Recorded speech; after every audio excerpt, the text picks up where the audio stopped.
vertical bandsaws. With a vertical bandsaw, we can rough cut pieces. Very simply, we apply power to the saw and push the workpiece into the blade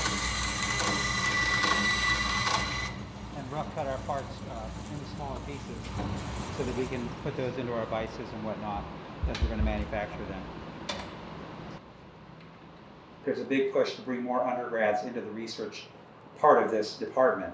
In doing so, this is going to help advance our students to become more hands-on experimental researchers. If you're going to be an experimental researcher, it's a must that you know some of the mechanics behind that.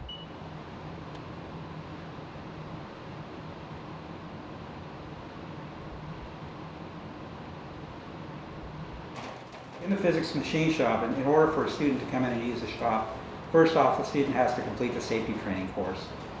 That's taken normally about 30 to 40 hours for most inexperienced people. I've had some experienced people do it in lesser time, but it's a must in terms of safety.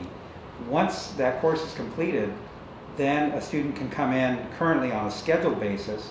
The student can come in and utilize the machinery that they've been trained on, and they can do so advancing their skills through me helping them learn more about the machine and what it can do.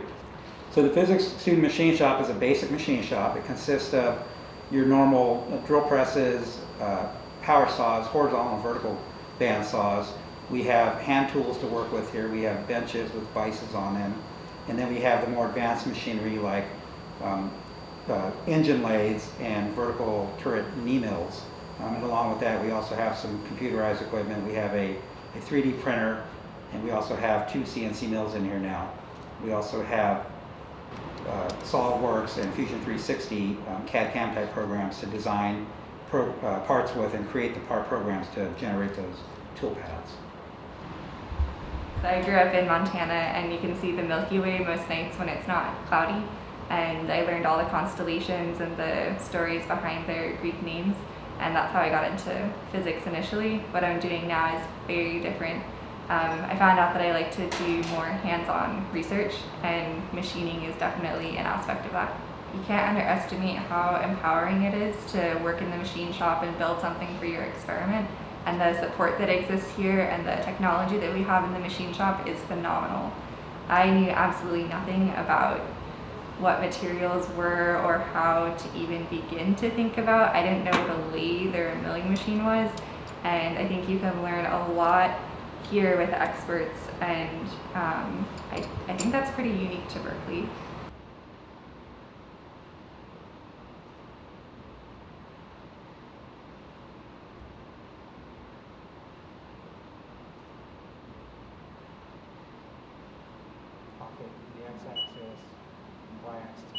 In the machine shop space, yeah, you're definitely going to be the only woman a lot, but you feel an incredible amount of support from the people at work here.